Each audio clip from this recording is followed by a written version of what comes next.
আসসালামু আলাইকুম, কেমন আছেন সবাই? আশা করছি দেশ এবং দেশের বাইরে যে যেখান থেকে বসে আমার আজকে ভিডিওটি দেখছেন, আল্লাহর রহমতে সবাই সুস্থ আছেন, ভালো আছেন। আলহামদুলিল্লাহ, আমরাও ভালো আছি। নতুন আরো একটি ভিডিও দেখার আমন্ত্রণ জানাচ্ছি। আশা করছি আমার আজকের ভিডিওটি আপনাদের কাছে ভালো লাগবে। আজকের ভিডিওটি সন্ধ্যার পর থেকে স্টার্ট করেছি। চিন্তা করেছি যে সকালবেলা কি বানাবো সেটা ভেবে আসলে অস্থিরতা কাজ করছে, যেহেতু বাচ্চাদের খাবারের ব্যাপার। তো চিন্তা করলাম যে এখন যেহেতু সময় আছে হাতে, তো চিতই পিঠা বানিয়ে নিচ্ছি। আর ঘরে দুধ ছিল, ওটা হচ্ছে জাল করে নিয়েছি। এখন দুধের মধ্যে চিতই পিঠা ভিজিয়ে দিলে সকালের নাস্তা একদম হয়ে যাবে, ঝামেলা নাই। সকালবেলা গরমও করতে হবে না, একটু ঠান্ডা ঠান্ডা খেতে ভালো লাগবে, ফ্রিজও রাখা লাগবে না। তা পিঠাগুলো কিন্তু মাশাআল্লাহ খুব সুন্দর হইতেছে, দেখে খুব ভালো লাগলো। তো এখন হচ্ছে পিঠাগুলো বানিয়ে নেব।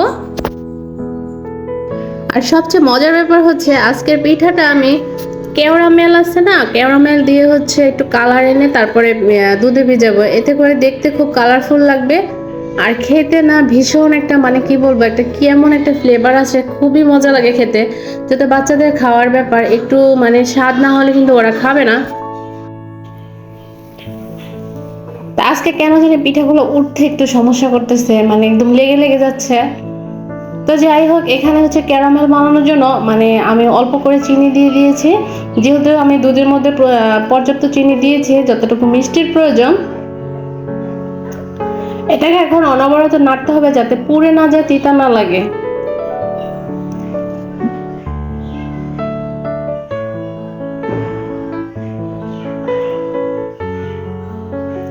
এ পর্যায়ে এসে নাড়া একদম বন্ধ করা যাবে না। দেখেন একটু একটু করে কালার চলে আসছে। আর এই ক্যারামেল দিয়ে যদি কেউ বানিয়ে না খেয়ে থাকেন, অবশ্যই একবার ট্রাই করে দেখবেন, এত মজা লাগে, কি বলবো, অনেক মজা লাগে। এখানে একটু দুধ দিয়ে দিয়েছি, জাল করা দুধটা এর মধ্যে ঢেলে দিয়েছি। আর এখানে হচ্ছে ক্যারামেলের যে জাল করা দুধটা দিয়েছিলাম ওটা এখানে ঢেলে দিব।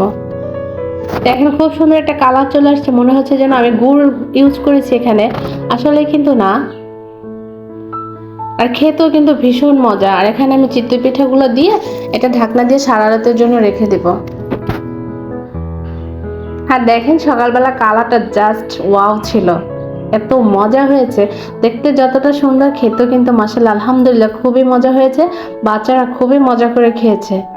আমার হচ্ছে যে কোনো খাবার বাচ্চারা যদি মজা করে খায়, সেই খাবারটা আমার মানে কি বলবো, যতই কষ্ট হোক আবার বানিয়ে দিতে ইচ্ছা করে। আর আজকে দুপুরে একদম সিম্পল রান্না বান্না, তেমন কোনো ঝাঁঝামেলা নাই। আজকে হচ্ছে শুধু ডিম হচ্ছে ইয়ে করে একটু ডিম ভুনা করব। আর ফ্রিজে হচ্ছে লাউ দিয়ে ডাল দিয়ে কালকে রান্না করেছিলাম, ওই তরকারিটা আছে, ওটা দিয়ে চলে যাবে। ওই যে বললাম, কোনো ঝাঁঝামেলা নেই, বাচ্চারা যেটা খায় সেটা আমিও খাই, আর আমি যেটা খাই আমার বাচ্চারা সেটা খায়। এই জন্য আলহামদুলিল্লাহ আমার তেমন ঝামেলা পোহাতে হয় না। আর ডিমটা আমার বাসায় ভীষণই পছন্দ প্রত্যেকের, আমার মেয়ে থেকে ধরে আমার ছেলের। আর ডিম ভাজতে আসলে আমার ভীষণ ভয় লাগে, ঠাস ঠাস করে যখন ফুটতে শুরু করে।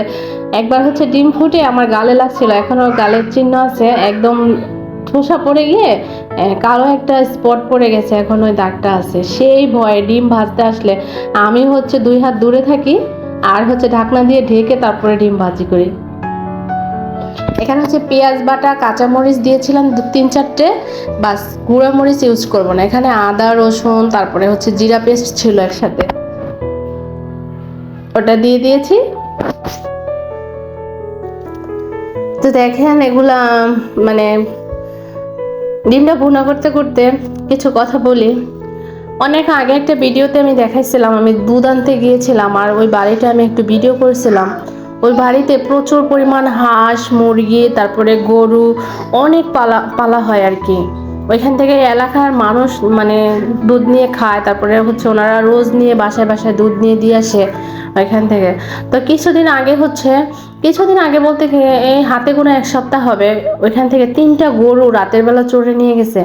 কেউ বলতে পারে না, দেখেন এলাকায় তো ডিফি ডিফি বাড়িঘর, অথচ কেউ বলতে পারে না। তার মধ্যে টিন শেড বাড়িগুলোতে তালা মেরে, তারপরে হচ্ছে মানে আশেপাশে যে টিন শেড বাড়িগুলো ছিল ওখানে তালা মেরে, তারপরে ওনাদের বাসায় বাইর দিয়ে তালা মেরে, তারপরে হচ্ছে গরুগুলো ট্রাকে উঠিয়ে চোরেরা নিয়ে গেছে। তো এই যে মানে আমার বাসার পাশেই তো, এই যে গরুগুলোর জন্য ভীষণ পরিশ্রম করে ওনারা, তারপরে হচ্ছে এই গরুগুলো দিয়ে কিন্তু ওনাদের সংসার চলে, তারপরে ওনাদের বাচ্চা কাচ্চা পড়াশোনা, ওনাদের ভবিষ্যতের মানে কিছু করার চিন্তাধারা। তো এইসব ভেবে খুব খারাপ লাগছিল। প্রত্যেকটা এমন কোনো মানুষ ছিল না এলাকার থেকে ওনাদেরকে দেখতে না আসছে।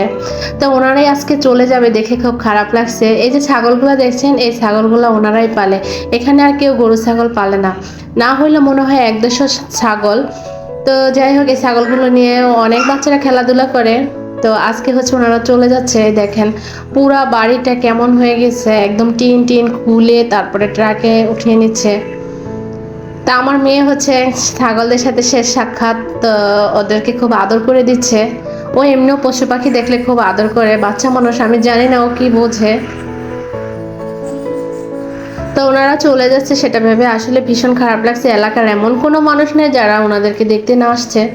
এই তো এখানে হচ্ছে গরু ছাগল নেওয়ার কাজ চলছে। কালকে রাতে 2:30টা থেকে ধরে এখানের মানে ওনাদের চলে যাওয়ার যে কাজগুলো সেগুলো শুরু হয়ে গিয়েছে।